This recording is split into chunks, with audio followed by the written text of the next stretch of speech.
Belezinha, como a gente já está acostumado, a gente vai revezar a leitura e alguém se dispõe a ler nesse primeiro momento? Tá, então eu posso começar. Seção 4. Reuniões e interseções. Se A e B são conjuntos, é natural, algumas vezes, querer reunir seus elementos em um conjunto mais compreensivo. O modo de descrever um tal conjunto compreensivo é exigir que ele contenha todos os elementos que pertençam a, pelo menos, um dos dois membros do par A, B. Esta formulação sugere uma ampla generalização de si mesma. Certamente, uma construção semelhante poderá ser aplicada a coleções arbitrárias de conjuntos, e não somente a pares de conjuntos. O que está faltando, em outras palavras, é o seguinte princípio de construção de conjuntos. Axioma das reuniões.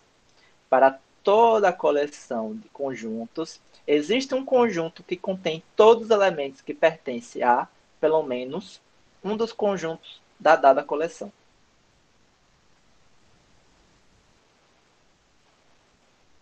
Ele novamente. Para toda coleção C, existe um conjunto U, tal que se X pertence a X maiúsculo, para algum X maiúsculo, em no conjunto C, desculpa. Então, X pertence a U. Note que pelo menos um é o mesmo que algum.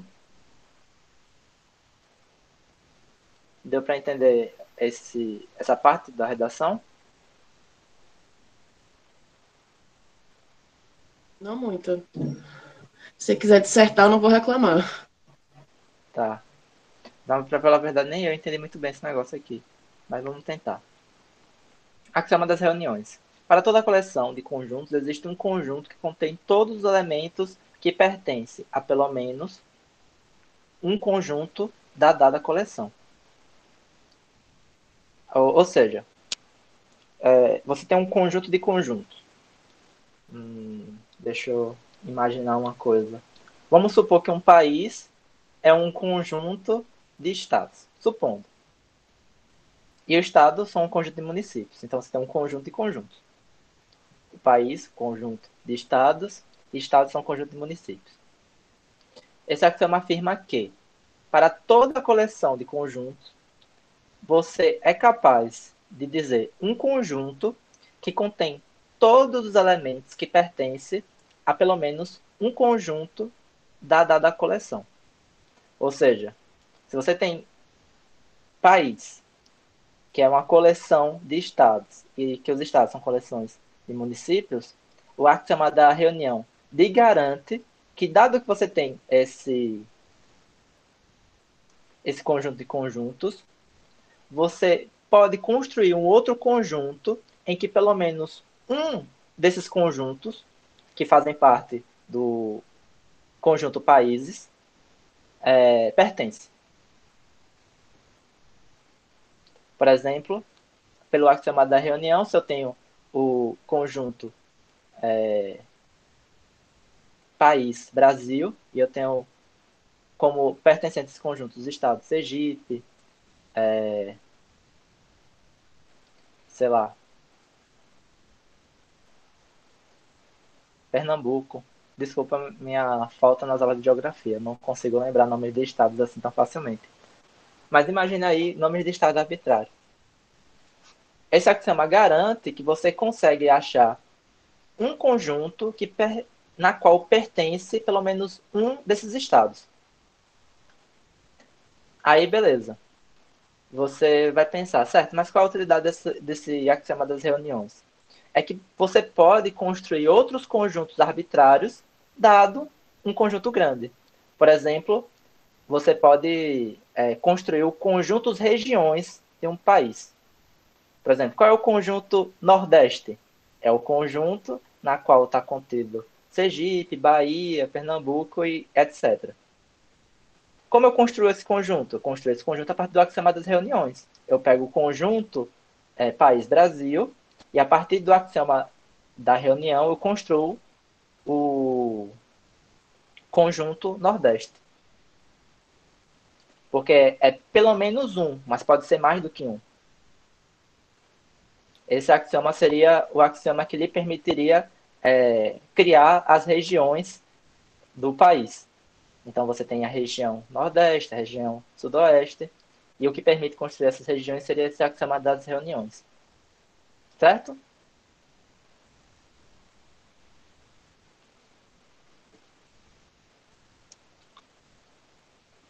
Se não ficou clara a explicação, pode dizer. Porque se não compreender os axiomas, vai ficar um pouquinho difícil depois.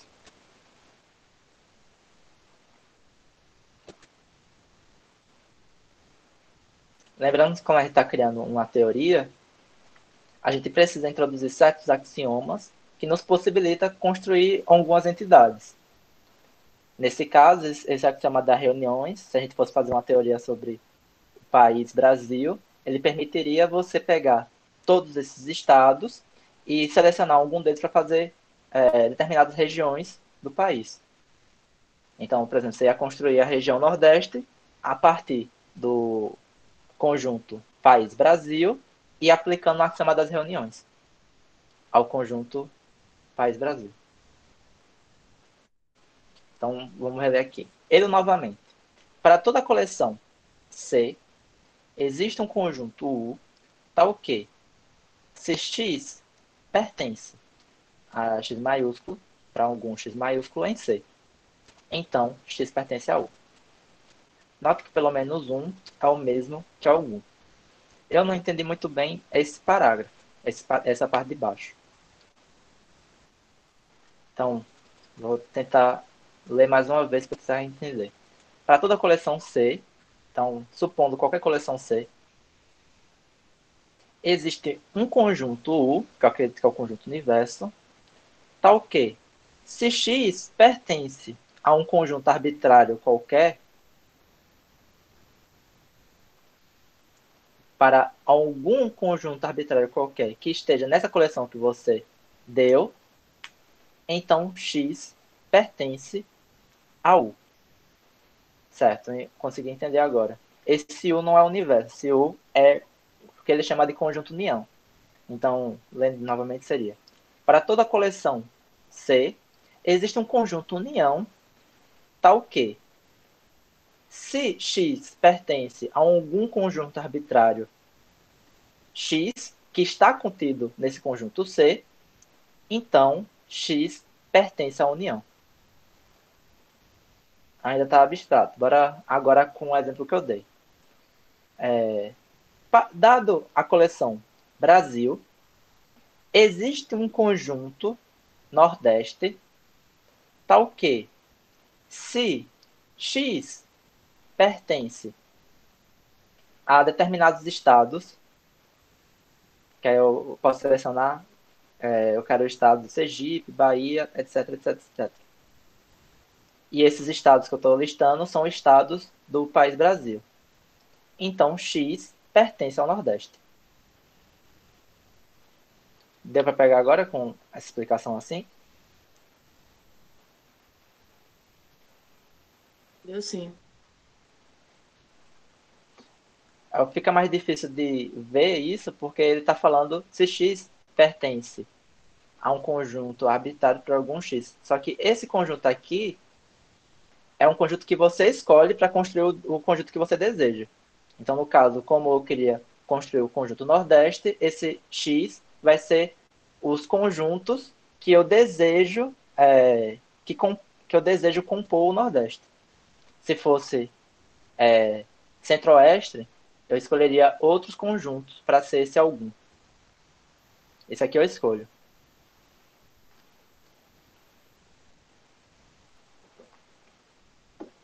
O conjunto compreensivo U, descrito acima, pode ser compreensivo demais.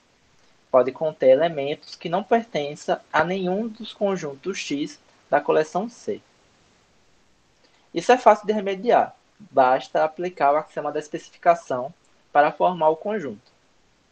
Então, o axioma da especificação, alguém lembra já do que é?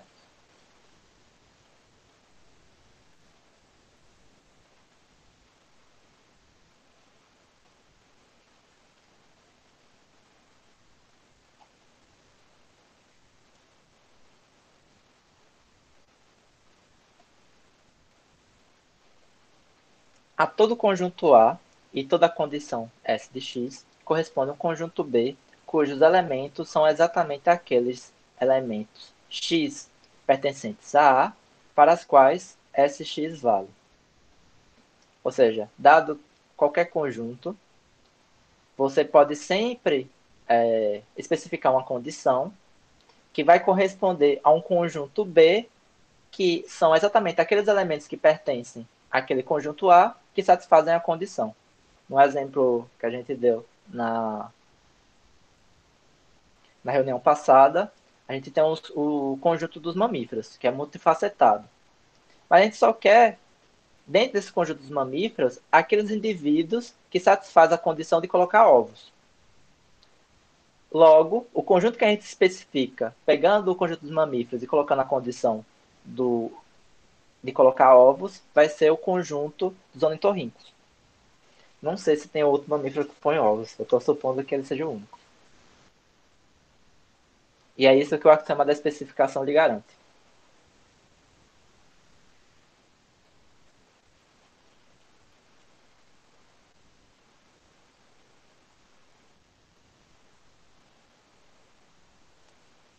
Então, o conjunto compreensivo U descrito acima pode ser compreensível demais. Pode conter elementos que não pertençam a nenhum dos conjuntos X da coleção C. Isto é fácil de remediar. Basta aplicar o axioma da especificação para formar o conjunto. Então, o que o axioma da especificação vai dizer? Que você pode definir um conjunto, que é o que está sendo delimitado por esses colchetes. Isso aqui indica que isso aqui é um conjunto, na qual você vai pegar todos os elementos pertencentes ao conjunto U que satisfazem essa condição. Qual é a condição? X pertence a X para algum X em C.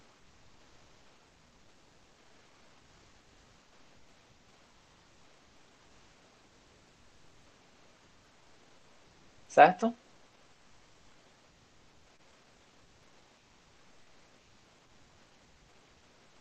Tranquilo. Agora, vocês entenderam essa parte que ele falou aqui, que o conjunto compreensível descrito acima pode ser compreensível demais?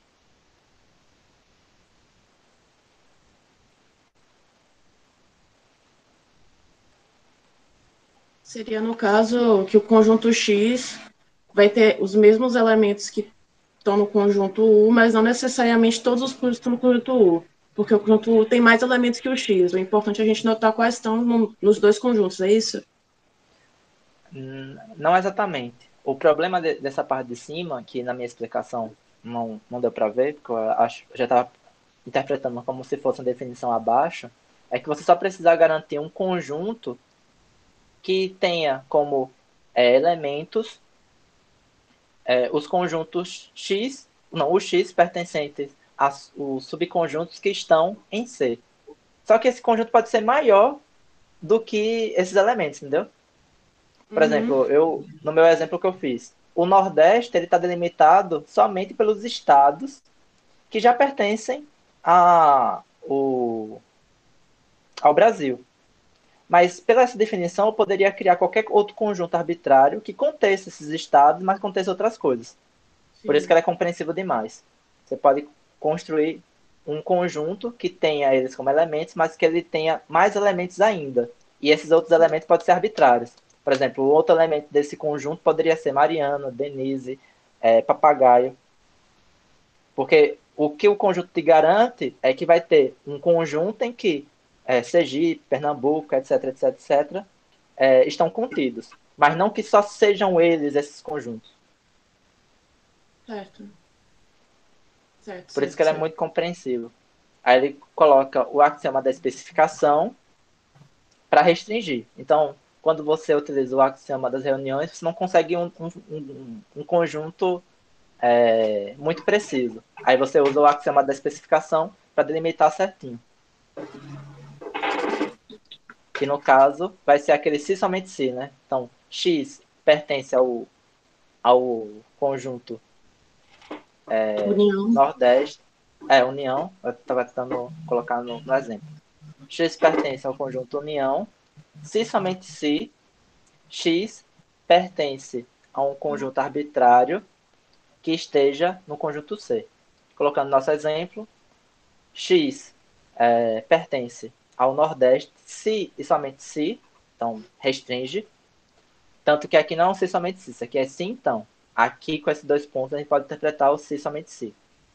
Certo. Certo. X pertence ao Nordeste, se somente se. X pertencer aos conjuntos que eu estou definindo no Nordeste, né? Sergipe, Pernambuco, etc, etc, que é na minha escolha, que estão num conjunto Brasil.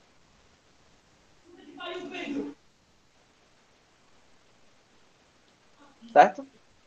Tranquilo. Paloma e Denise, também tá certo para vocês? Sim, sim, eu estou conseguindo acompanhar.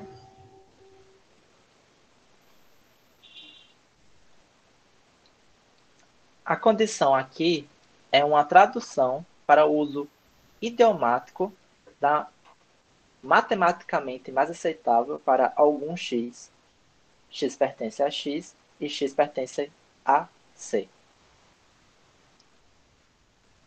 Deixa eu só ver aqui. Ok.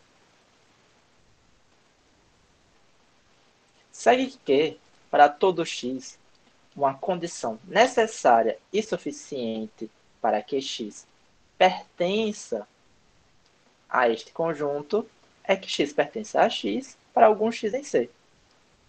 Novamente, essa condição necessária e suficiente é a bicondicional.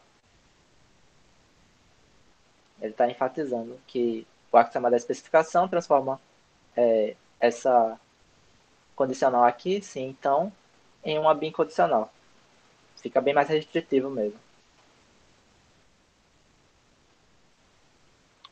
Se mudarmos a notação e chamamos o novo conjunto de U outra vez, então o U vai ser igual aos X, tal que X pertence a um conjunto arbitrário X em C.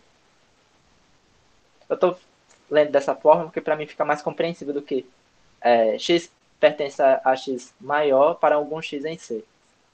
A ideia é que você estabelece um conjunto 1, dado qualquer elemento que pertença a um conjunto arbitrário, arbitrário no sentido da escolha de quem está definindo um conjunto, que pertence ao conjunto maior chamado C. Por isso que eu leio dessa forma. Este conjunto é chamado a reunião da coleção C de conjuntos.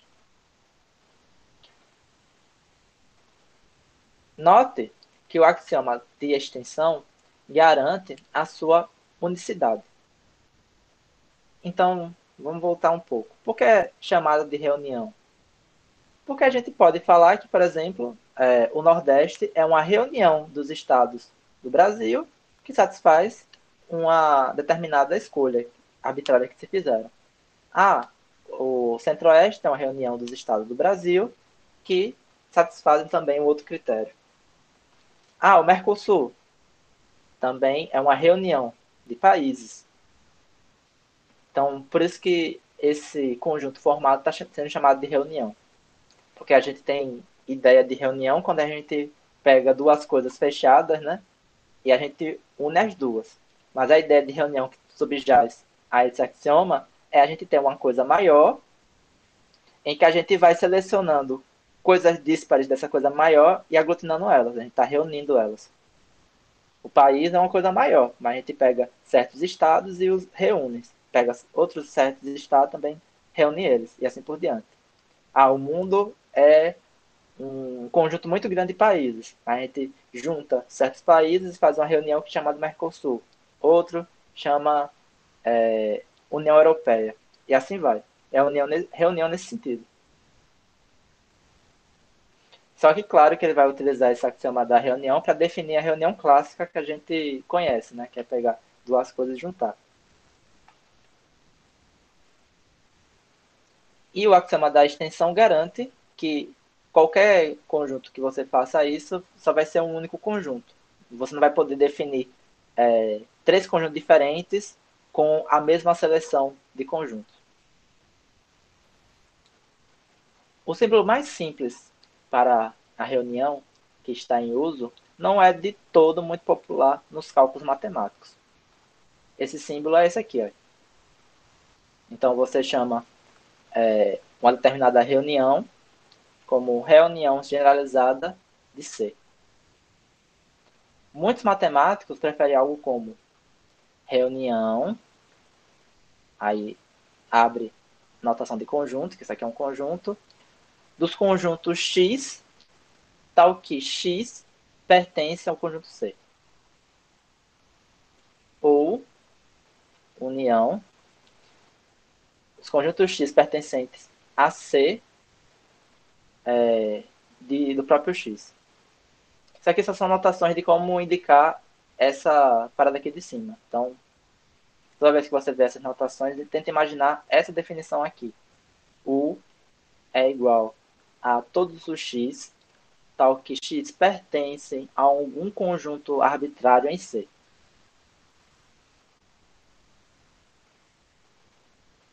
Há outras alternativas em certos casos especiais importantes. Elas são descritas no momento propício. Por enquanto, restringiremos nosso estudo da teoria das reuniões somente aos fatos mais simples. O mais simples de todos os fatos é que a reunião dos elementos de X, vou chamar assim, de X, os elementos de X de um conjunto X pertencente ao vazio é igual ao próprio vazio. Então, você aplicando o axioma da reunião no conjunto vazio, você obtém que conjunto? O próprio vazio. Alguém sabe dizer o porquê?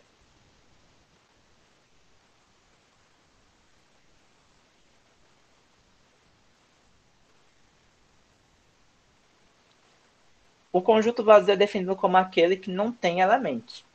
E o conjunto reunião ele é definido como o quê? Você pega um conjunto de conjuntos e você vai especificar que alguns desses conjuntos que pertencem àquele conjunto considerado pertencem a um outro conjunto. Primeira pergunta, se o vazio é o conjunto que não tem nenhum elemento, faz sentido dizer que existe elementos no conjunto vazio que a gente pode fazer isso? Lembrando, o axioma da reunião, ele afirma o seguinte, dado um conjunto de conjuntos, geralmente ele chama esse conjunto de quê? De C. O C, aqui nesse conjunto reunião, está sendo vazio. É ele que está na posição de conjunto de conjuntos. Então, dado um conjunto de conjuntos, você sempre pode estabelecer um outro conjunto que tem alguns desses conjuntos que pertencem ao conjunto dos conjuntos. Só que, como o vazio está tomando o papel de conjunto dos conjuntos, o que você está dizendo é que existe um outro conjunto que tem os mesmos elementos, que são conjuntos, do vazio. Mas o vazio tem elementos? Então, o conjunto resultante dessa especificação vai ser também um conjunto vazio. Vai ser um conjunto que não tem elementos. Porque você não vai poder selecionar nenhum elemento de vazio para satisfazer isso aqui. Tá confuso ou ficou claro? Eu acho que eu consegui entender.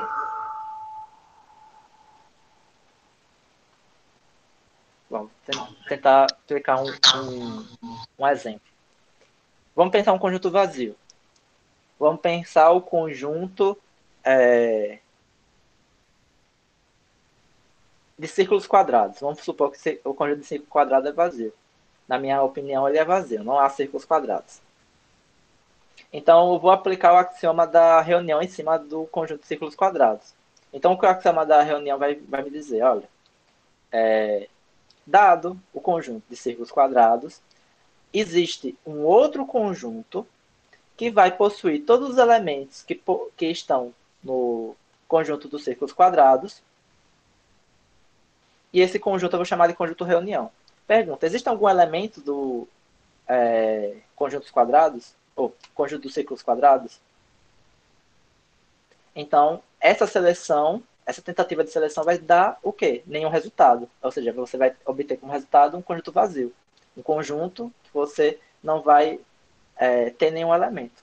Que foi exatamente os elementos que você conseguiu extrair desse conjunto maior. Ou seja, nenhum. Por isso que uma reunião aplicada no conjunto vazio vai ser sempre vazio. Lembrando que esse x é um x arbitrário. Então, você pode tentar qualquer tipo de especificação. Qualquer especificação vai ser vazia.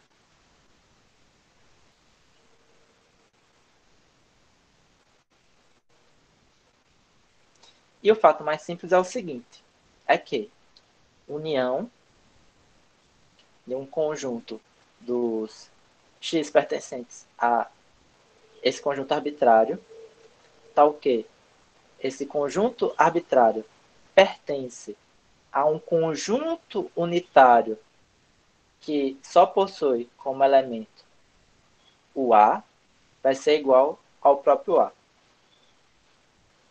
Esse aqui está mais claro de sacar a justificação. Tipo, o axioma da reunião fala o quê? Olha, dado um conjunto de conjuntos, isso aqui é um conjunto de conjuntos, você pode pegar um outro conjunto em que todos os elementos pertencendo a esse conjunto arbitrário pertença a algum conjunto de C, que é o caso do conjunto dos conjuntos. O problema é que o conjunto dos conjuntos aqui é um conjunto que só tem como elemento um único conjunto.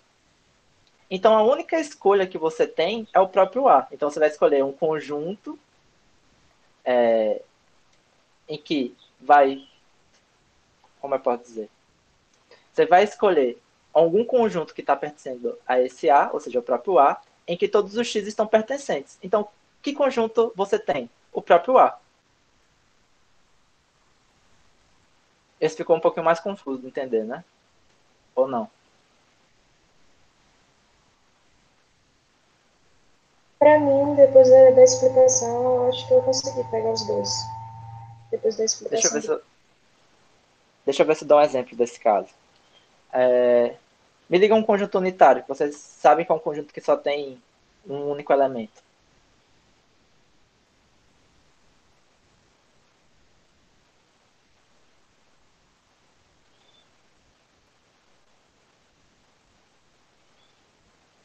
Tá, vamos lá. Conjunto unitário. Geralmente conjuntos que falam, por exemplo, o maior índice de tal coisa, ou maior exportador de tal coisa, ou o maior número de tal coisa, geralmente é um conjunto que só tem um único elemento. Então, vamos supor o conjunto, como pode dizer?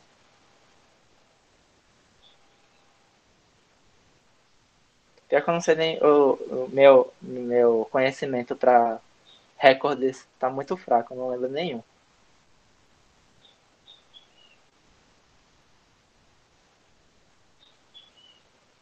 Você lembra de algum?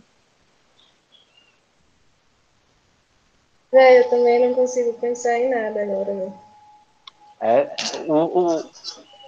a limitação de exemplo é uma limitação de imaginação, né?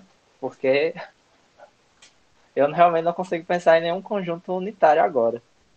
Mesmo informando que geralmente os conjuntos que a gente. Ou de respostas como o maior velocista da história da humanidade, o maior exportador de tal coisa, geralmente são conjuntos unitários. Dá para pensar, por exemplo, conjunto de elementos que tem dentro de uma caixa e nessa caixa só tem um elemento? Pode ser sim. Tá, vamos usar esse exemplo. Dado que você tem uma caixa que só possui um único conjunto, sei lá, você tem uma caixa que tem um pote de joias.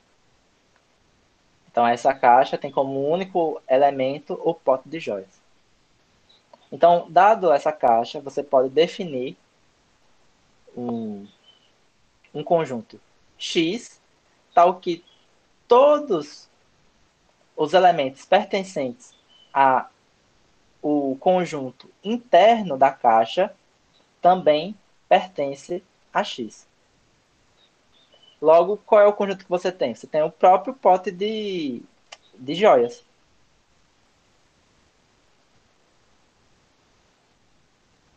Certo? Ou não? O exemplo ficou ruim. Para mim funcionou. E para você, Denise e Paloma? Sim, funcionou sim.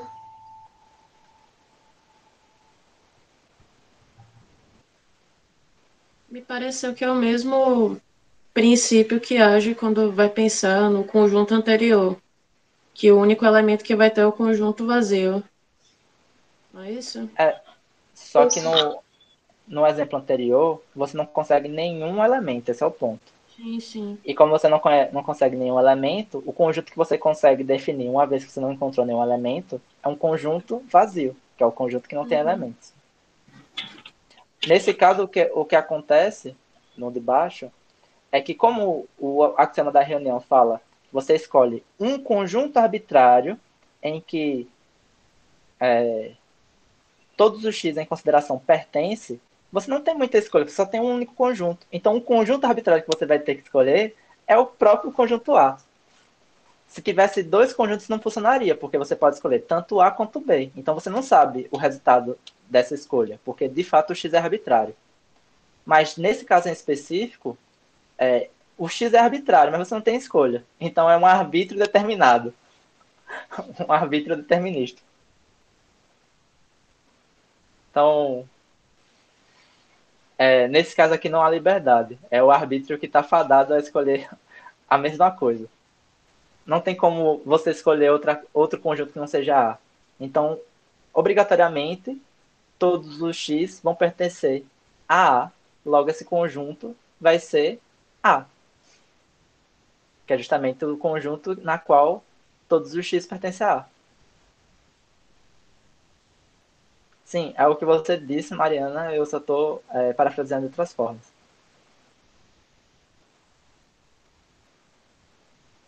Belezinha. Você pode ligar o microfone, viu, Denise? Tá bom, na próxima eu respondo pelo microfone, tá? Beleza. É que fica difícil por texto, porque como eu tô aqui na minha tela somente a projeção, eu tenho que usar minha visão periférica e ver balãozinho subindo no celular abaixo. Aí, às vezes, a resposta ao estímulo da visão periférica demora muito e aí eu não consigo ver, eu tenho que abrir a outra página, abrir o chat e olhar. Ah, agora vi a mensagem. Aí é mais cômodo para mim quando é áudio. E também dá uma interação humana maior, né, também. Há um pouco mais de substância na reunião de pares de conjuntos, o que foi que iniciou toda essa discussão. Nesse caso, uma anotação especial é essa daqui. Lembra que eu falei que ele vai utilizar essa ideia de reunião para definir a ideia de reunião de dois conjuntos, que era o que a gente estava esperando? Sendo que parece que o anterior não parece muito essa reunião que a gente está falando. É porque é uma reunião em sentido generalizado. Isso aqui, em aplicações matemáticas, é bem mais usado, essa noção. Porque, literalmente, você tem o conjunto total de números, sei lá, o conjunto de números naturais. E aí você quer especificar, olha só como é interessante. Aí você quer especificar, por exemplo, o conjunto de números pares, que você usa o axioma da reunião. Então você pega o conjunto dos números naturais E lembrando que em teoria dos conjuntos, os números também são conjuntos. E você utiliza o axioma da reunião para definir os conjuntos de números pares. Ah, você não quer mais o conjunto de números pares, você quer o conjunto de números ímpares. Pega o conjunto de todos os conjuntos, que é o conjunto de números naturais, e aí você utiliza o axioma da reunião para selecionar os conjuntos ímpares. E assim vai. Esse aqui é bem mais usado na matemática. Esse aqui de baixo é mais usado em lógica mesmo. Mas é só para dizer que esse aqui é o que funda essa noção mais primitiva de reunião que nós temos, que é pegar dois conjuntos e criar um outro conjunto que engloba os dois. Vamos lá. Há um pouco mais de substância na reunião de pares de conjuntos, que foi o que iniciou toda essa discussão. Nesse caso, uma anotação especial é usada. E qual é a anotação especial? Bom, aqui mora a especificação. Porque o conjunto união de X vai ser todos os elementos pertencentes a um conjunto ordinário que pertence ao conjunto binário de A e de B. E aí ele vai denotar isso por A união B.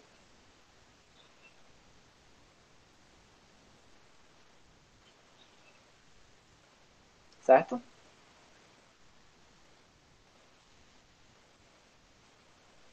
A definição geral de reunião implica, no caso especial, que X pertence a A união B. Lembrando que A união B é um conjunto. Tudo isso aqui é um conjunto. Então, X pertence a um conjunto que a gente está denotando por A união B. Se e somente se X pertence a A ou a B ou a ambos. Segue que a definição de A união B é dado em um conjunto que contém o X, tal que X pertence a A ou X pertence a B. Belezinha?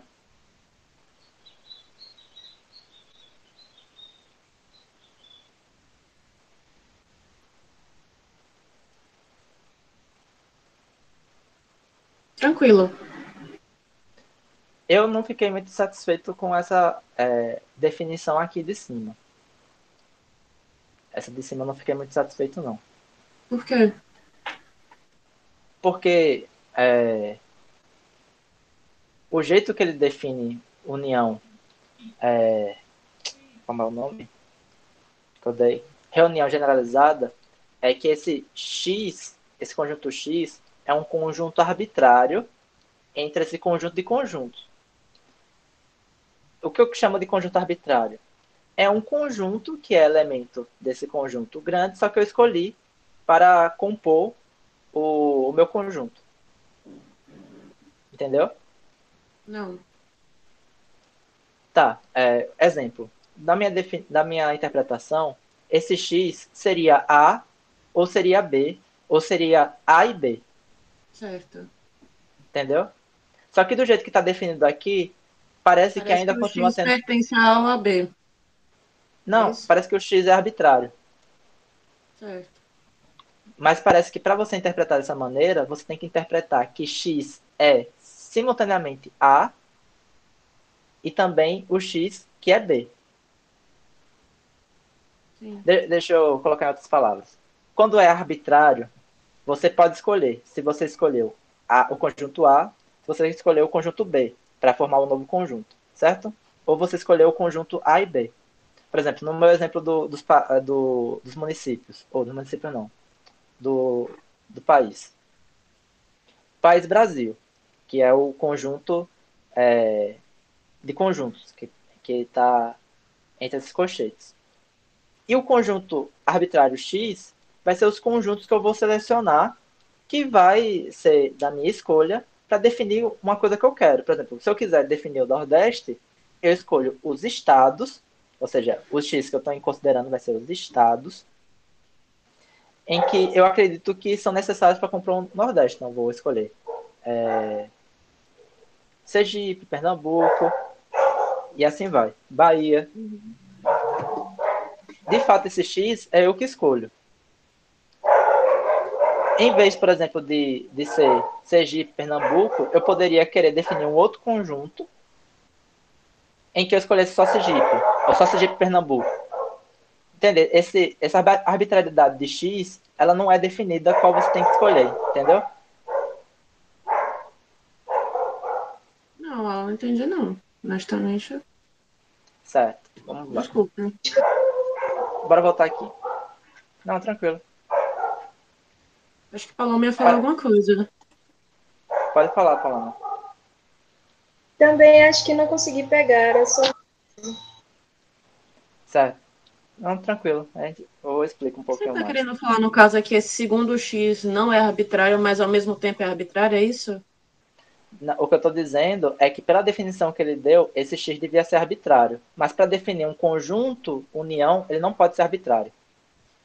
Porque Porque, por necessariamente tem que ser exemplo, a união dos conjuntos que você escolheu. Ele não... É isso? exatamente. Certo. Por quê? Porque, pela definição que ele deu lá em cima, o resultado disso aqui poderia, pela definição que ele deu, ser A. Poderia também ser B. Não era obrigado ser A união B.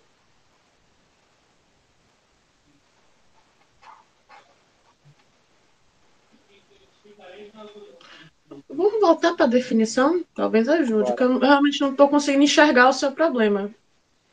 Veja. Acho que eu só reproduzi com palavras agora há pouco. Não, mas veja. Para toda a coleção de conjuntos, qual é a coleção de conjuntos que ele escolheu? O conjunto A e binário, B. que tem A e B. Certo. Existe pelo menos um conjunto que contém todos os conjuntos que pertencem a pelo menos um conjunto da dada coleção. Sim, Por sim. exemplo, nós temos dois conjuntos, A e B. Se é pelo menos um, eu posso escolher A. Certo. Se é pelo menos um, eu posso escolher B. E se na aplicação do axioma da especificação, eu escolher o conjunto A, isso aqui não vai dar igual a união de A com B. Isso aqui vai dar o próprio conjunto A. Se eu escolher o conjunto B, isso aqui não vai dar o conjunto união A com B. Vai ser só o conjunto B. Pela mesma lógica que a gente seguiu aqui em cima. Mas será, Alan, que ele não está fazendo essa especificação, dizendo que tem que estar em pelo menos em um dos dois conjuntos, porque ele vai falar de união e de interseção? Pode ser, mas ele teria que adicionar uma condição a mais. Ele não pode trabalhar com essa condição que colocou no axioma. Porque Certo. a semântica de existe um é, de fato, Que pode como ser um pode ou dizer? outro.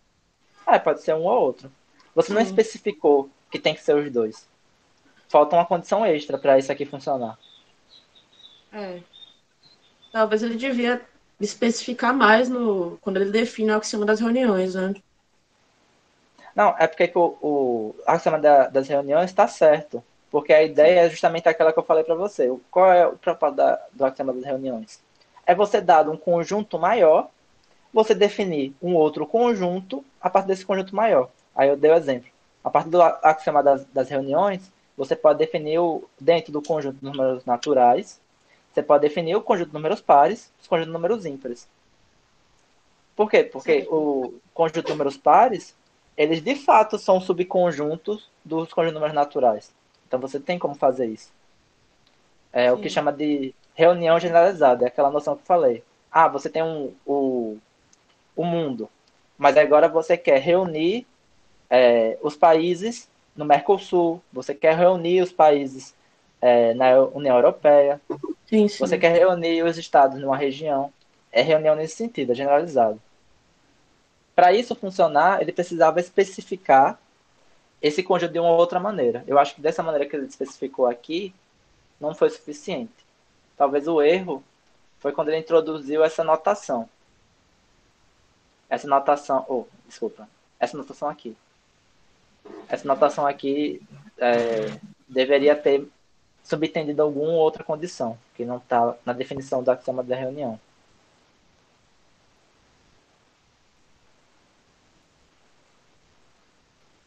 Não sei se agora fez sentido, entendeu? Vou voltando só uma última vez, só para Só para ter enfatizar o que eu quero certeza. dizer. Para toda coleção de conjuntos, ou seja, qual é a coleção de conjuntos que a gente está analisando? Conjunto de conjuntos que tem dois conjuntos como elemento, A e B. Beleza. Existe um conjunto que contém todos os elementos que pertencem, e aqui é o que mata, a pelo menos um dos conjuntos da dada coleção.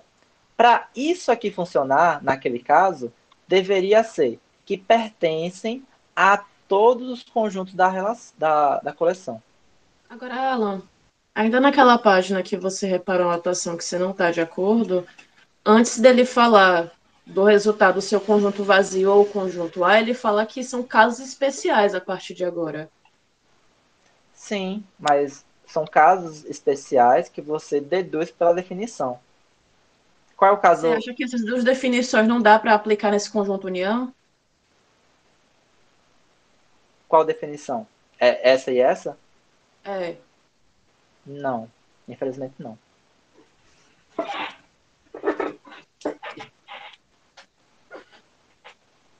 São casos especiais porque, dada a definição, você conclui isso aqui e você conclui isso aqui. Mas, dada a definição, isso aqui, se simbolizar isso aqui embaixo, não é verdadeiro. Porque, dado esse conjunto X, o resultado pode ser tanto A, quanto B, quanto A união B. Mas quando ele fala que esse conjunto união X tal que X, e esse X pertence ao conjunto que tem o conjunto A igual a A, se você colocasse vírgula B, tinha que ser A união B, não? Não, por quê? Porque a lógica disso aqui é que, vamos voltar.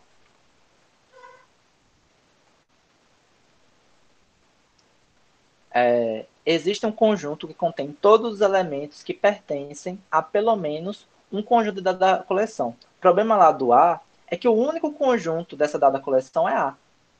Então, Então, e o no que você outro é deve... A e B. Então, mas a pelo menos, esse é o que mata. Ou seja, eu poderia escolher o X que só pertence ao conjunto A, só. E aí satisfazia, porque é pelo menos. Ah, eu quero agora somente o X que pertence a B. Pelo menos. Pelo menos quer dizer que você só escolhe um deles para satisfazer. Não precisa satisfazer todos simultaneamente. Mas também pode satisfazer os dois simultaneamente. Que é Pode, pelo por isso que eu menos. falei. Então, pode, por isso que eu falei que a resposta daquilo não é igual, porque pode ser tanto A, quanto B, quanto A união B. Entende? O igual perde o sentido, porque quando você fala igual, você está falando o único resultado possível para essa operação é A união B. Só que por essa definição Mas você aqui, tem que pode, pertencer a A e B. Como é que vai ser apenas A? mas não pertence a A e B. É esse o problema. Ela pertence a pelo menos um dos conjuntos. Um dos conjuntos. Ela não fala tem que pertencer a ambos os conjuntos. Certo. Olha, para toda coleção de conjuntos, existe um conjunto que Sim, contém sim, sim. todos os Entendi isso. elementos. Tá. Mas você enxerga isso aqui como possível, então? Me parece que sim, porque ele colocou o A e o B, entendeu? Por isso que eu não acho que seria possível colocar apenas o A. Tem que pertencer ao A e ao B. Tem que estar pertencendo ao conjunto A e ao conjunto B. Quer dizer, o conjunto que tem o conjunto A e o conjunto B. Mas bora por esse sentido? Beleza. Bora esquecer todo esse conjunto reunião. Se eu te dou a Certo. condição que X tem que pertencer ao conjunto que tem como os elementos ao conjunto A e conjunto B, quem X pode ser?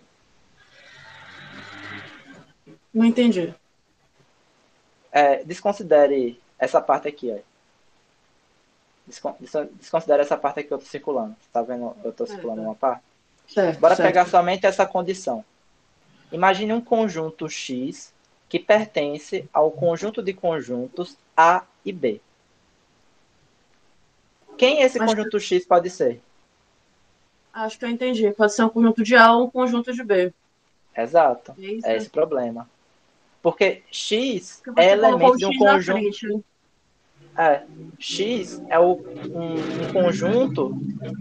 Não, X é um conjunto que é elemento de um conjunto de conjuntos que tem como elementos A ou B. Então, X Sim. ou Você vai está ser dizendo A. basicamente que esse conjunto A e esse conjunto B estão dentro de X, é isso? Não, o que você está dizendo é que esse X ou é A ou é B.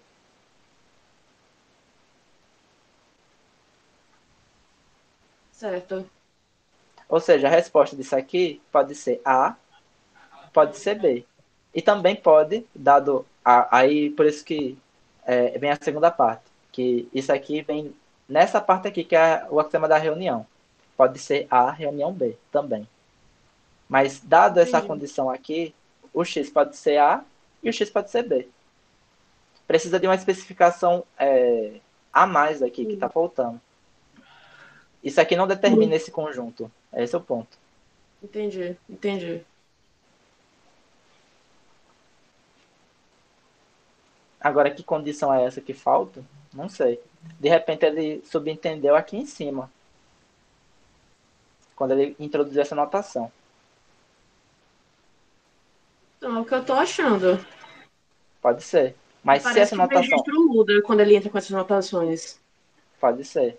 Mas se essa notação for... Se estiver significando isso aqui, não dá certo. Uhum. Justamente por causa desse para algum X.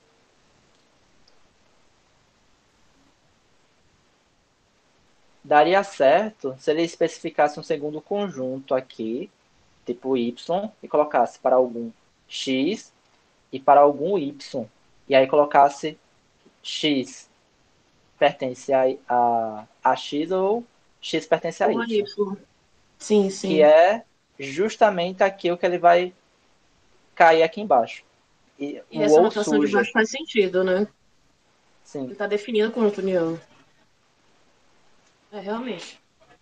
Entendi esse problema.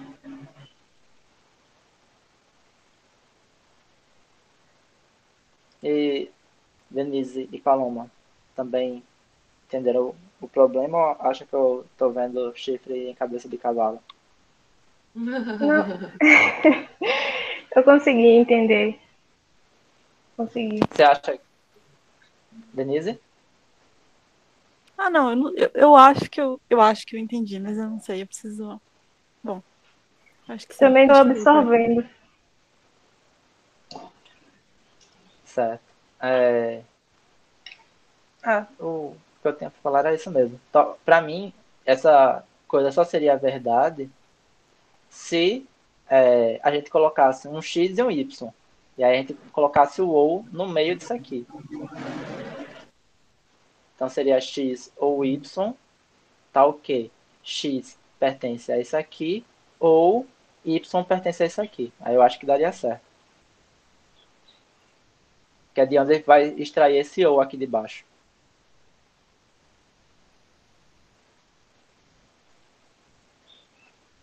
Mas enfim, é o que eu acho.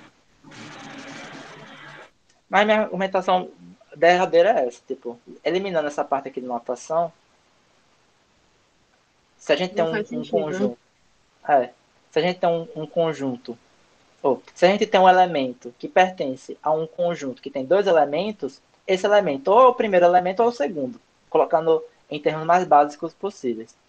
Então, essa condição aqui já mostra que o resultado não seria imediatamente esse, porque pode ser tanto A ou B. As respostas disso aqui, né? Isso aqui pode ser igual a A, isso aqui pode ser igual a B, isso aqui pode ser igual a união de A com B. Aí, de fato, também tem essa opção. Mas não é unívoco, não determina univocamente conjunto.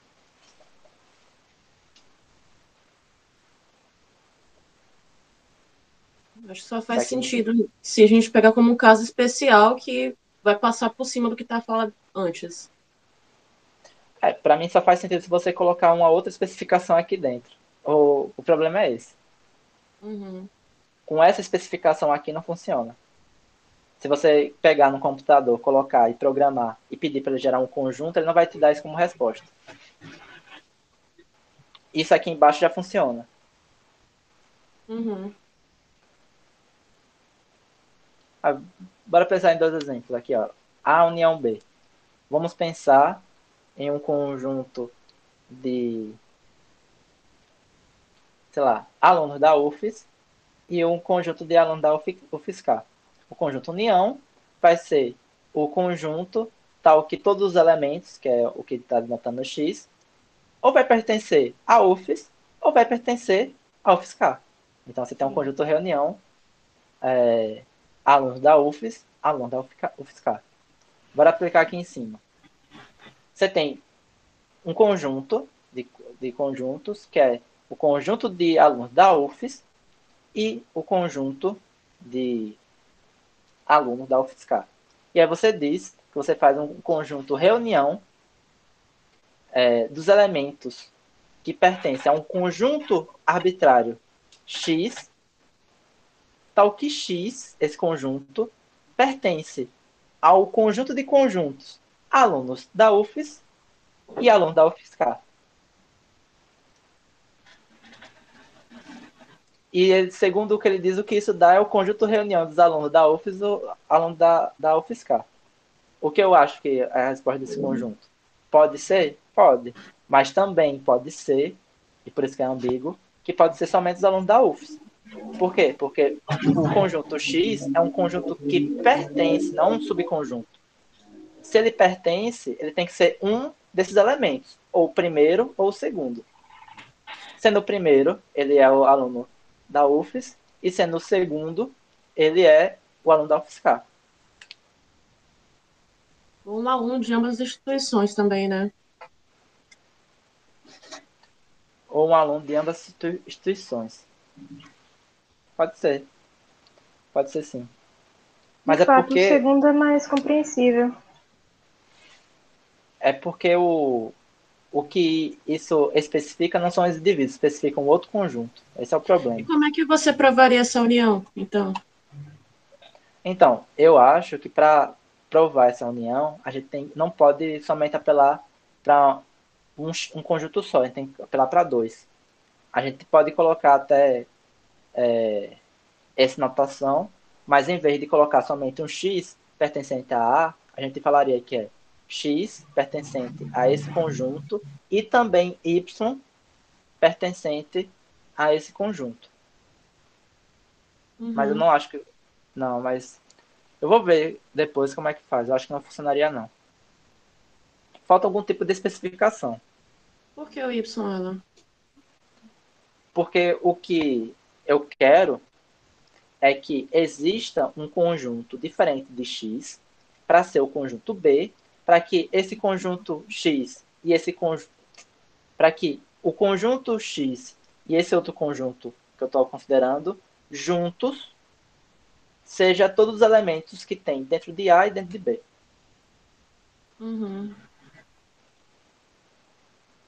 Aqui, o que eu estou informando aqui é que o X pode ser tanto A quanto B. Aí, para solucionar esse problema, eu teria que criar uma outra variável, y, para que ela assuma a posição de B. De repente, isso é uma solução, é um caso especial desse aqui. Ó. Então, É o você que eu falei. colocaria... Aí você colocaria, tipo, x, tal que x pertence a A, ou... Aí você coloca o aqui, x, tal que x pertence a B.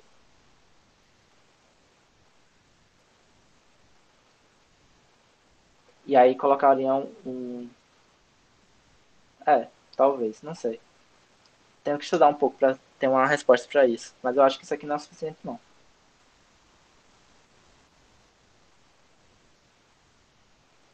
Mas a minha solução, assim, de cabeça, por enquanto, seria adicionar uma outra variável.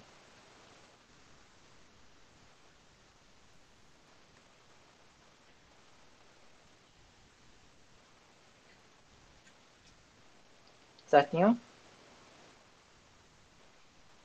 Sim, sim. Mas essa é a minha interpretação. Vocês podem ler em casa e depois dizer o que eu me equivoquei aqui. Mas pelo que eu apresentei até agora, não acho que isso aqui vai dar uma reunião, não. A gente fazendo no caderno. O que isso dá para fazer no caderno? A gente conclui diversos conjuntos diferentes desse aqui. que é o conjunto A e o conjunto B que eu estou defendendo. Vamos lá, então. Agora, essa definição aqui funciona, que é uma maravilha. Você pode usar, fica à vontade. Essa aqui ainda fica em suspense. Coloca um asterisco aqui e 2 chifres e um rabinho com a seta, porque essa aqui é de Satanás.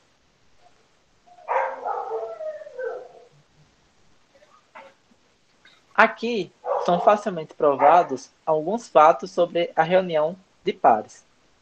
Ou seja, A, união, vazio, é o próprio A. Por quê? Porque o conjunto união são todos os elementos que ou pertencem ao primeiro conjunto ou pertencem ao segundo.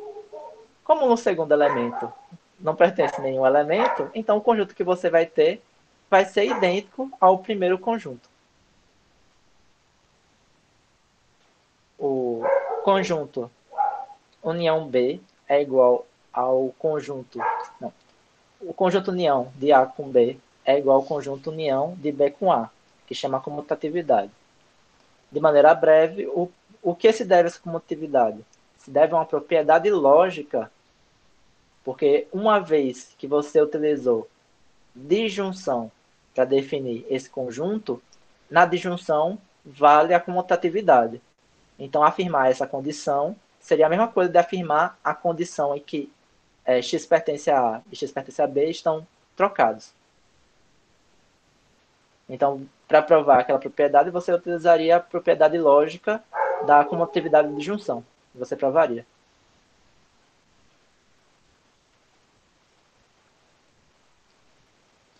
Esse conjunto aqui, A, união da união de B com C, e a união de A com B, união com C, também vale, que é a associatividade.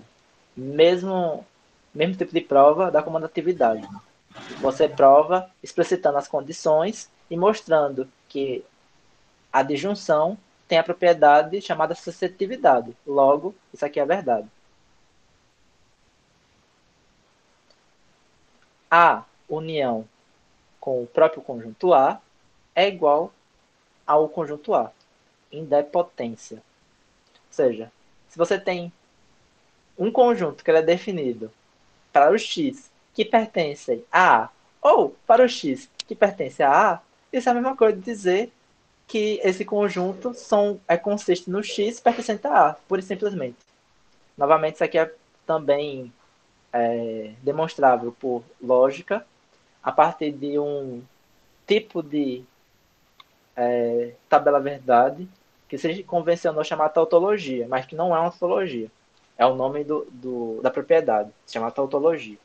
Que afirmar A ou A é a mesma coisa de afirmar A.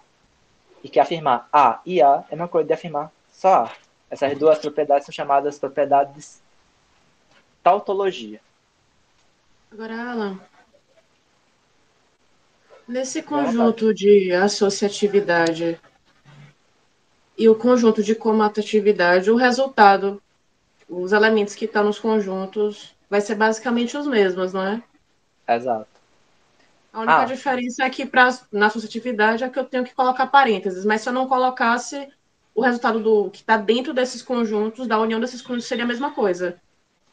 Então, esse é um aspecto interessante, que é até importante comentar. O que eu acho interessante na matemática de ensino superior é que, diferente da matemática de... como pode dizer? Elementar. É que essas coisas aqui, elas não são operações. A gente interpreta como operações. Uhum. Não, elas são relações entre entidades. E isso é muito interessante. Por exemplo, quando eu faço isso aqui, matematicamente no ensino superior, o que eu estou relacionando são dois conjuntos. Esse aqui, matematicamente, é um conjunto. E esse aqui, outro lado, matematicamente, é um outro conjunto. E eu estou dizendo, a partir do igual, que o conjunto da direita e o conjunto da esquerda têm os mesmos elementos. Matematicamente falando, quando eu uso esse tipo de notação, eu estou informando isso. Então, a entidade da direita é idêntica à entidade da esquerda. Por quê? Porque a identidade no interior desse conjunto define quando tem os mesmos elementos. Essa entidade tem certos elementos e essa entidade tem certos elementos. E esse sinal, que é a identidade, me informa que os elementos da entidade da direita são os mesmos elementos da entidade da esquerda. E nesse de associatividade, se eu colocasse A união, abre parênteses, B união C, igual a união B união C, estaria certo também, né? Então, esse é o caso. Por que não? Porque você só definiu o que é A união B. Se você coloca A união B união C no puro, sem criar nenhuma convenção, e isso também foi um erro do livro, você está falando de uma determinada entidade que você não sabe muito bem o que é. Por quê? Porque você sabe o que é uma entidade A união B, em que esse aqui é a primeira posição, esse aqui é a segunda. Então, sempre tem um sinal de união em que tem primeira posição e segunda opção. Ou primeira posição e segunda posição. Aqui, quando você tem 3 posições, você tem que quebrar elas e associar de 2 a 2, que é o que o sinal expressa. Então, a primeira posição, nesse caso, vai ser A, e a segunda posição vai ser B união C. E aí, internamente dessa segunda posição, aí tem divisão de 1 e 2 também. Sim. Mas então eu poderia, na suscetividade, dizer que A união C, em parênteses, também união B, estaria certo? Eu A poderia união, A união C, desculpa, A união C, abre parênteses, A união C, fecha parênteses, união B. Seria igual a união, abre parênteses, B união C, fecha parênteses? seria. Mas o que aconteceu aí? Você aplicou duas propriedades ao mesmo tempo. Você aplicou comutatividade, só que você não percebeu. Vou repetir o que você falou. A união C, fecha parênteses, união B, B. né? Isso aqui você aplicou comutatividade. Por quê? Porque a comutatividade diz que se você tem uma determinada reunião, se você trocar a posição dessas reuniões, elas ainda são iguais, certo? Certo. Então vamos para o seu exemplo. A união C. Ok? Mais Esse A união C. especificamente, o que eu quis falar é que esse primeiro caso que está antes da igualdade seria igual ao que eu acabei de falar. Entendeu? Ah, não entendi, desculpa. É porque você falou A união C, Eu união mantenho B. esse caso, eu mantenho esse caso e digo que ele é igual à união C, isso entre parênteses, união B. Isso estaria Sim, certo? estaria, mas o que eu estou explicando, estaria certo porque você aplicou associatividade depois comutatividade. E nesse segundo caso, só é associatividade? Não tem É, comutatividade?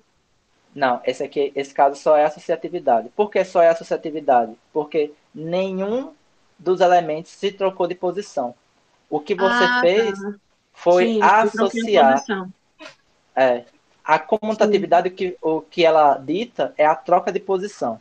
A associatividade é, como pode dizer,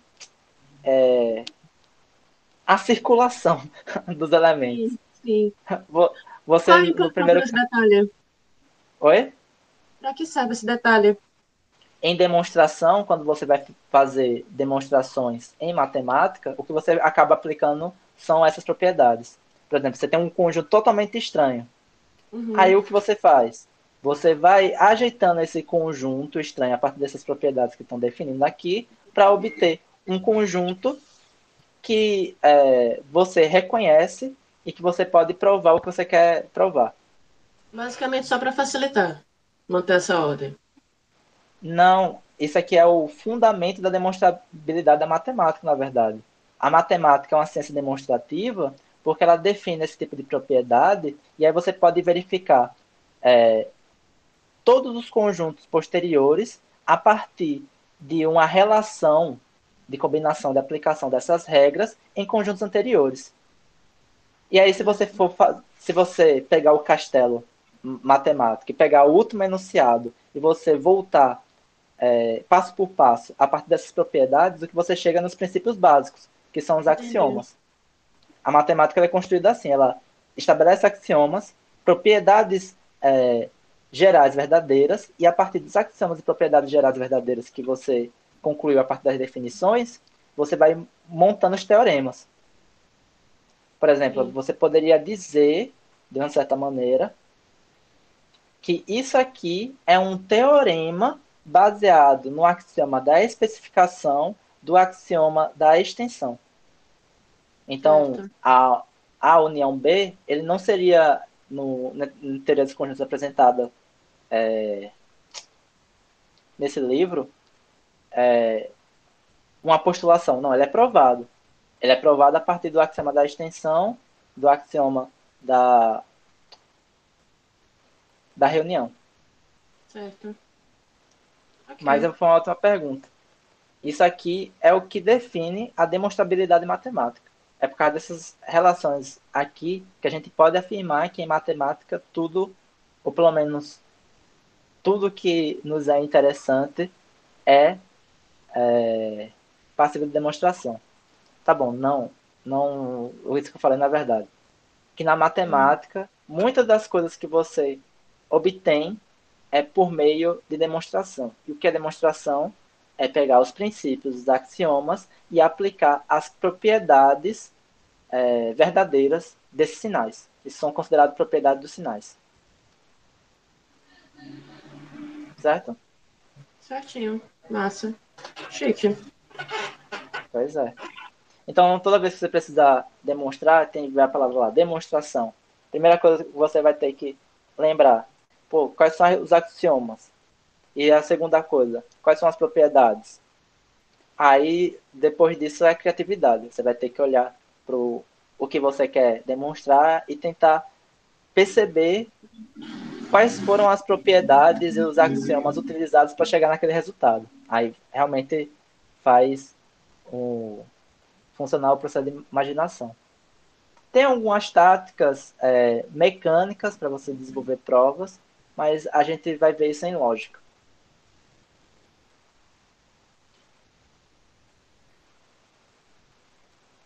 Tá, então, ficou claro isso aqui, então, beleza? Ou não? Sim.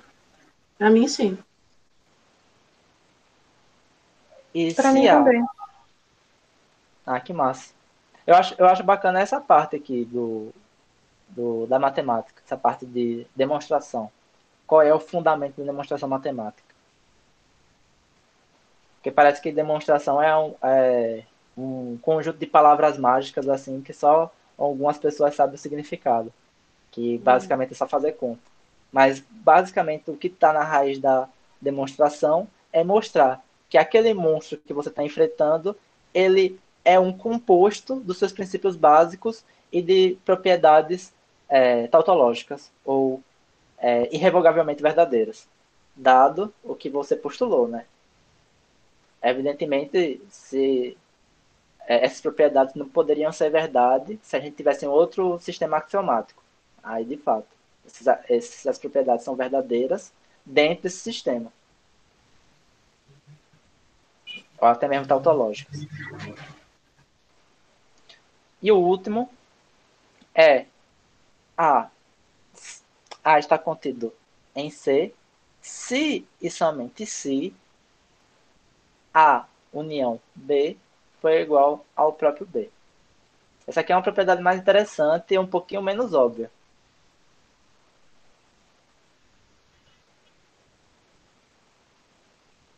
Mas vocês conseguem perceber por que isso aqui é verdade? Acho que sim. Se você tem um conjunto reunião de A com B, que o resultado é o próprio B, isso indica que todos Que os o A tá elementos no que... B. Exato. Exato.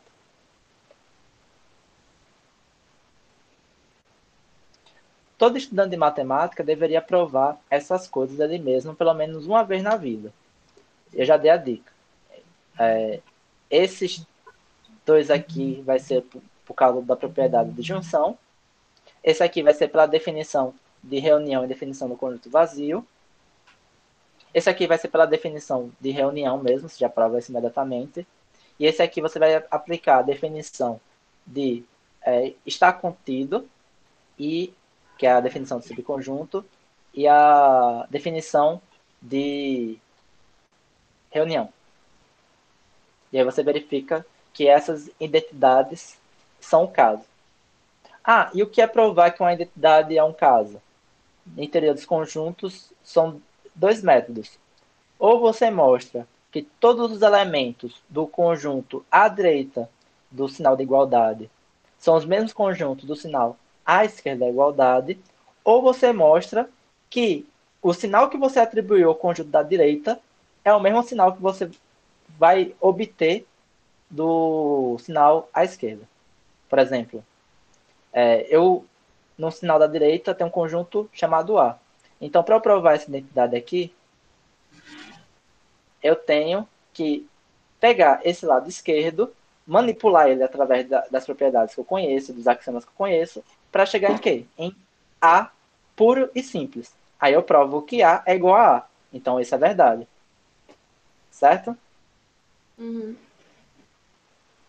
Então, são esses dois métodos.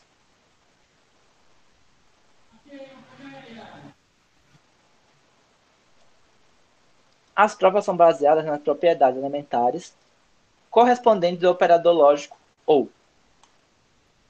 Um fato igualmente simples, mas inteiramente sugestivo, é que a união do conjunto unitário A com a união do conjunto unitário B é igual a A e B.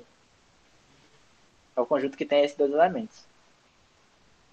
O que isso sugere é o modo de generalizar pares. Especificamente, escrevemos isso aqui, A, B e C, vai ser igual ao conjunto unitário A, união conjunto unitário B, união conjunto unitário C. A equação define o seu lado esquerdo.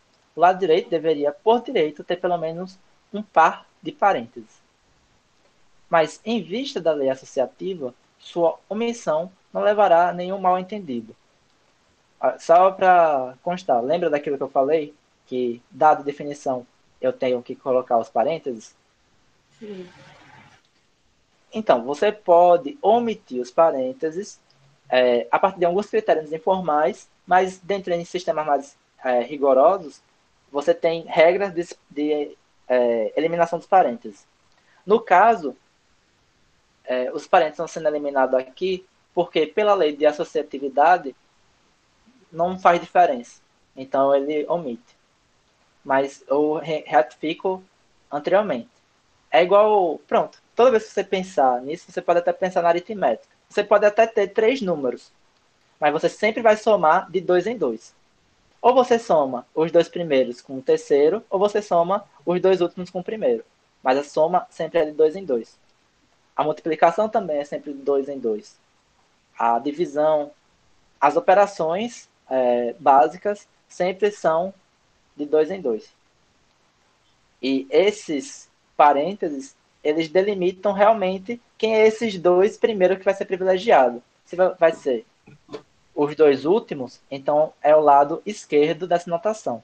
Então você vai pegar o primeiro e somar com os 2 últimos. Então os 2 últimos vai ter que ser somado primeiro para depois somar com a primeira parcela.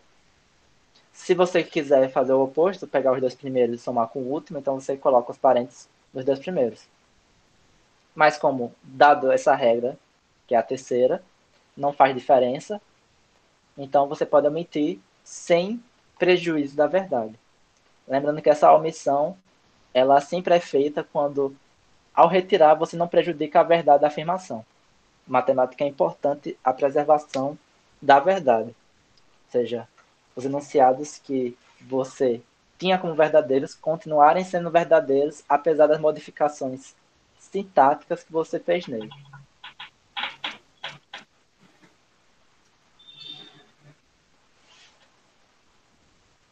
Sabemos que, para quaisquer 3 conjuntos, existe um conjunto que contém nada mais. é natural chamar esse conjunto univocamente termo, não ordenado, formado por eles. A extensão de notação em terminologia introduzida para mais termos, quádruplas, etc., é óbvia. Então, isso aqui o que ele está fazendo é te dizendo maneiras que você pode definir pares, ternos, quádruplas e o que os lógicos amam falar, ênuplas, que são N quer dizer números, né? E uplas quer dizer multiplicidades. Então, você tem uma dupla quando é 2. Você tem uma tripla quando são 3. Você tem uma quádrupla quando são 4. Você tem uma quíntupla quando você tem 5. E você tem uma ênupla quando você tem N. N elementos de um conjunto, que define esse conjunto completamente. Certo? Tá tranquilo até aqui? Sim, pra mim sim. Fala, Denise. Supimpa. Tranquilo também. Vamos lá. A formação das reuniões tem muitos análogos a uma outra operação da teoria dos conjuntos. Se A e B são conjuntos, a interseção de A e B é o conjunto A interseção B, definido por A interseção B igual ao x pertencente a A, tal que esse x pertence a B. A definição é simétrica em A e B, mesmo que não o pareça. Temos que A interseção B é igual a o x pertencente a B, tal que esse x pertence a A.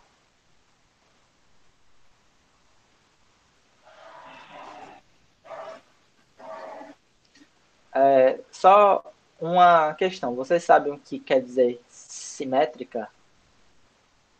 Essas propriedades, além disso, ela tem nomes. Você sabe o que é uma propriedade simétrica? Não.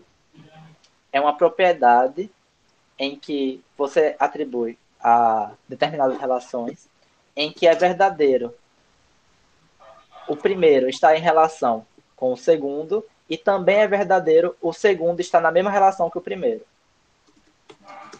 Aí, beleza, está muito abstrato. A igualdade. A igualdade é uma relação simétrica. Por quê?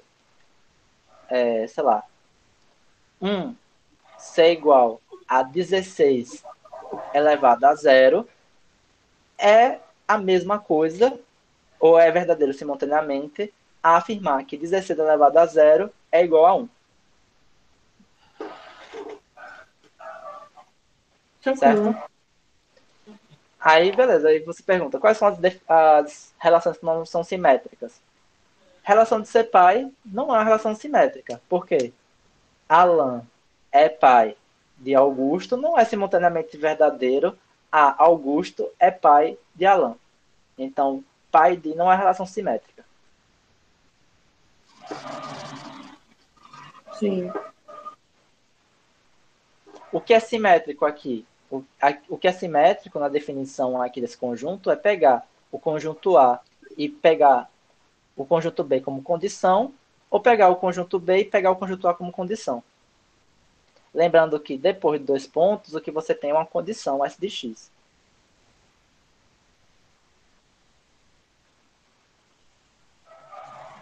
Certo? Uhum.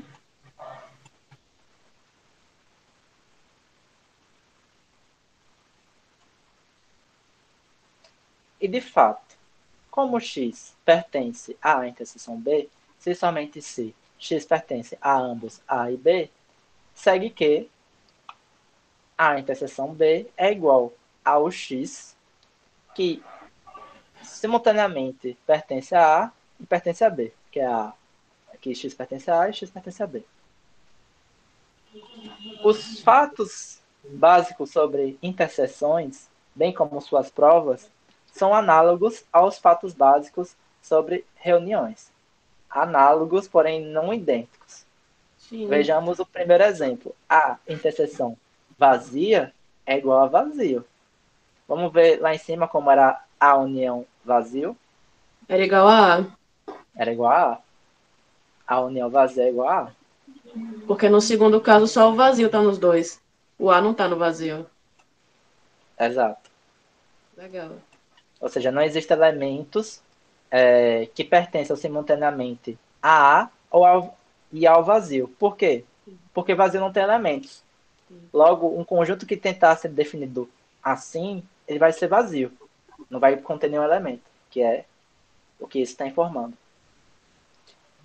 Abaixo realmente é a mesma propriedade, que é a comutatividade, e abaixo a associatividade. E embaixo é a idempotência. Lembrando que isso aqui tudo também é por propriedade de conjunção. Essa penúltima aqui, ela é decorrente da propriedade da tabela verdade da conjunção, que também é idêntica à da disjunção, que chama tautologia. Mas não é tautologia no sentido sempre verdadeiro. É o nome de uma propriedade específica de conjunção e disjunção. Que tem um histórico, etc. E tal. A está contido em B, se e somente se a interseção AB é igual a A. Sim. Justamente porque os conjuntos de A, ou os elementos de A também estão em B. Sim, exatamente. Massa, massa mesmo.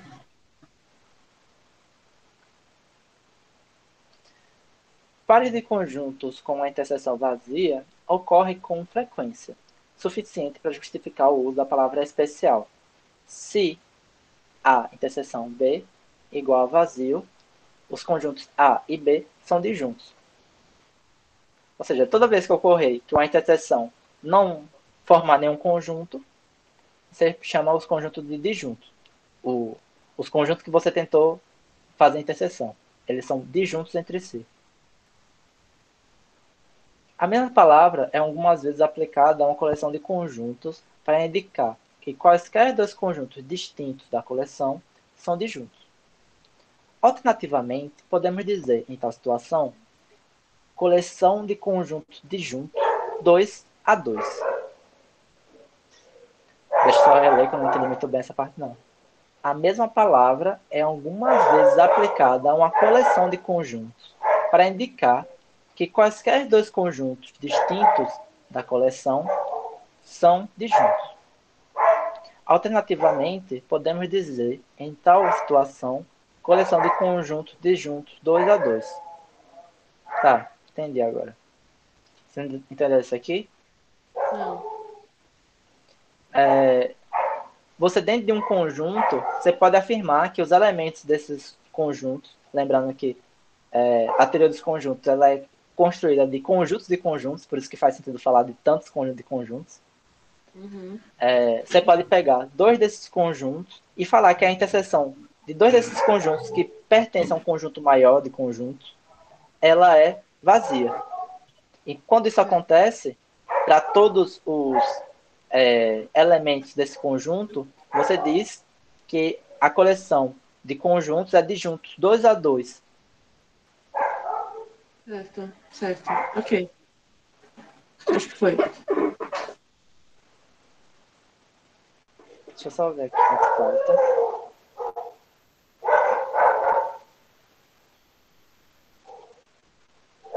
Dois fatos úteis sobre reuniões e interseções envolvem ambas as operações ao mesmo tempo, que é essa daqui. Ó.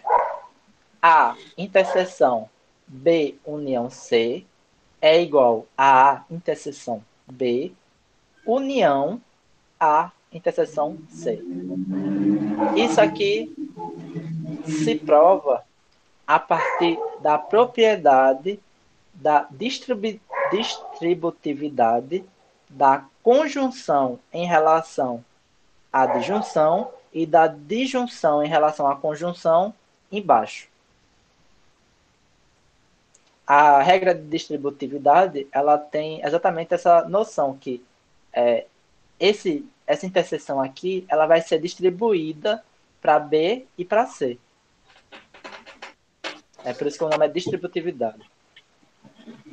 E o contrário também é verdadeiro. Então, você tendo a união de uma interseção entre B e C, isso aí é idêntico a você pegar A união B e interseçar com A união C.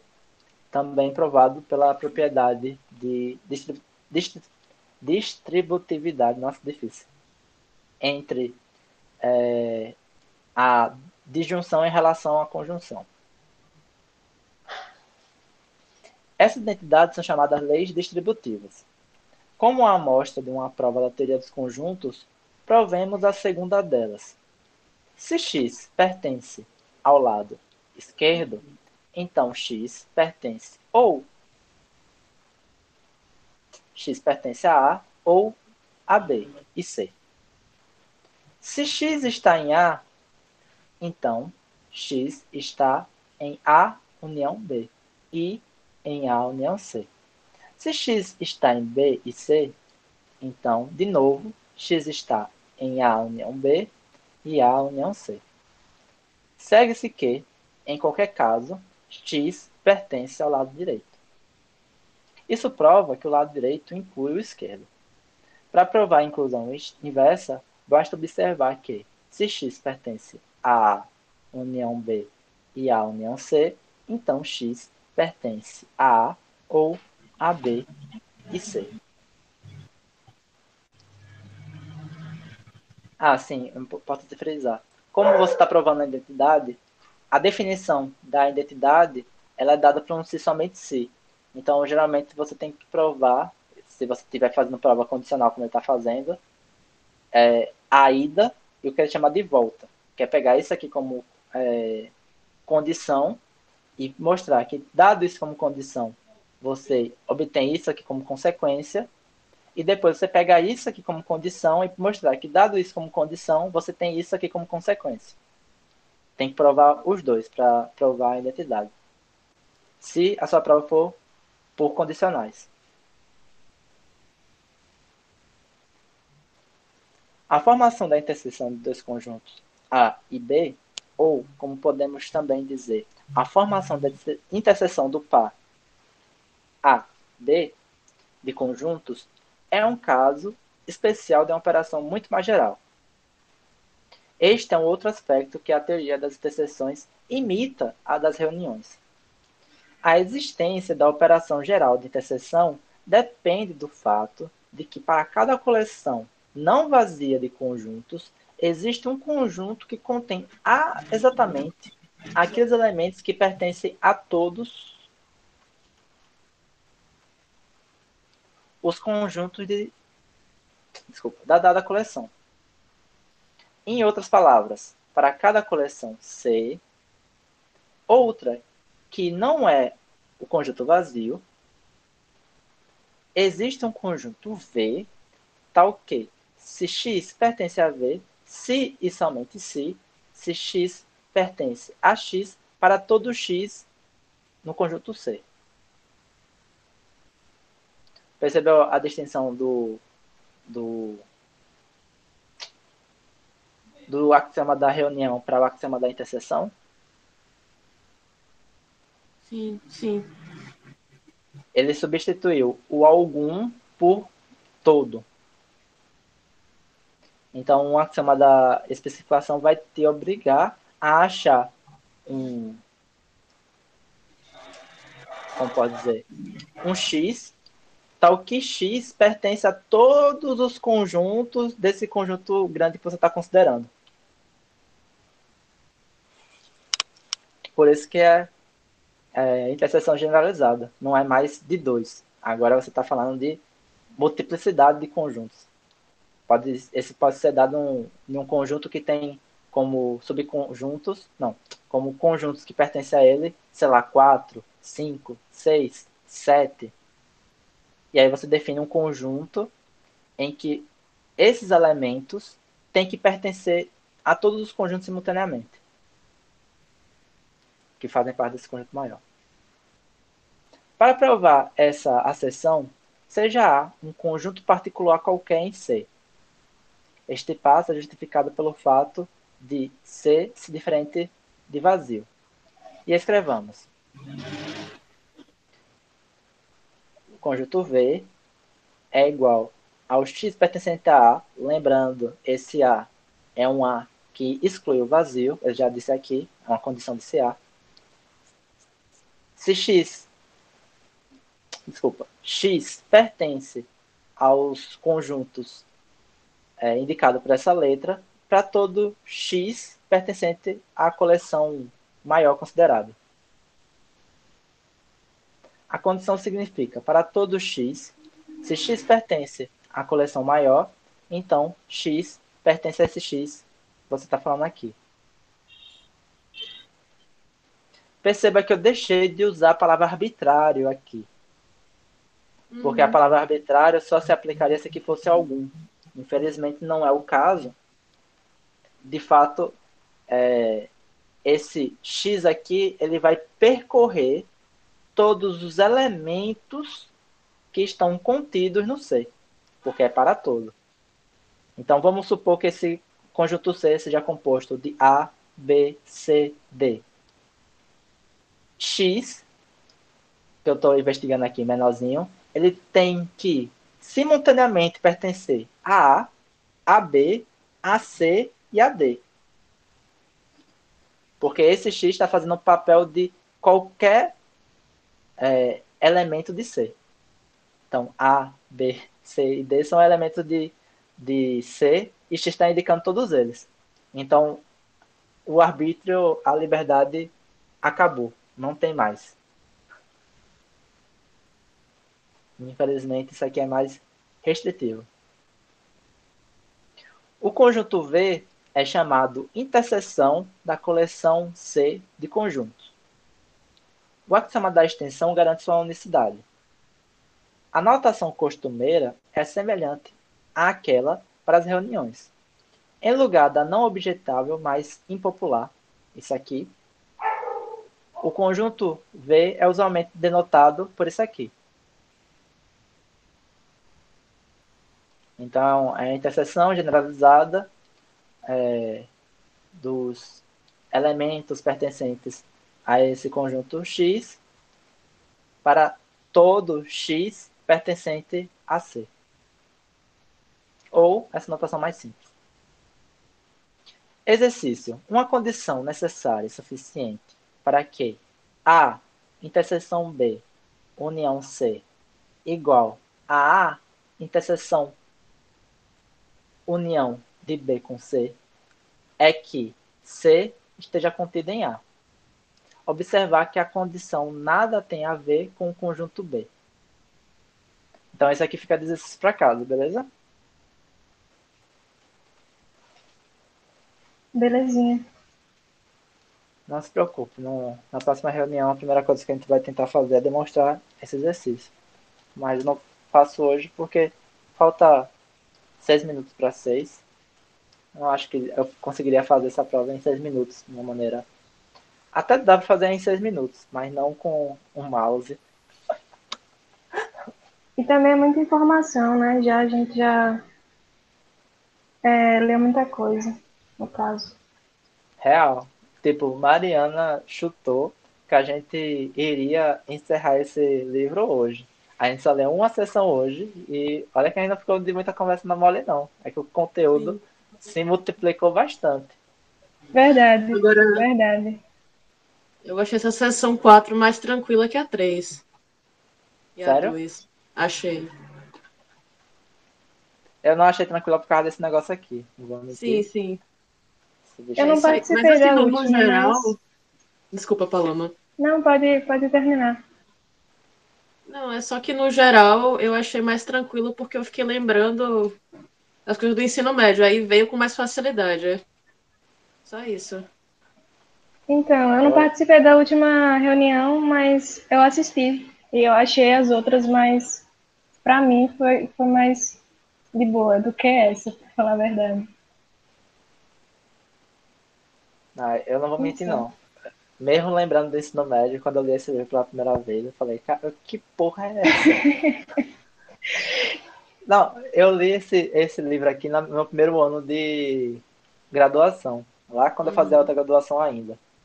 Aí eu li no primeiro ano, não entendi porcaria nenhuma.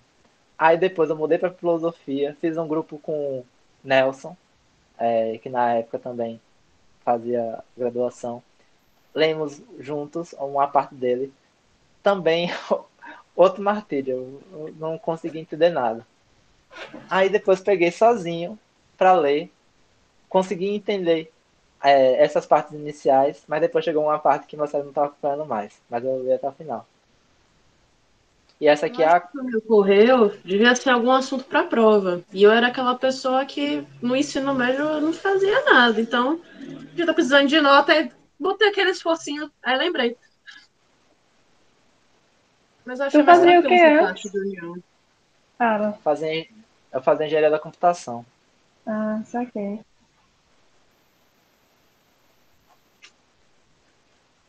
Peguei para estudar fundamentos de matemática. Os primeiros livros que eu tive de contato assim, com essas teorias assim que é chamado de lógica matemática foi esse livro e um livro chamado Lógica Matemática de Edgar de Alencar. Na verdade, eu gosto até hoje daquele livro. Ele é bem sucinto.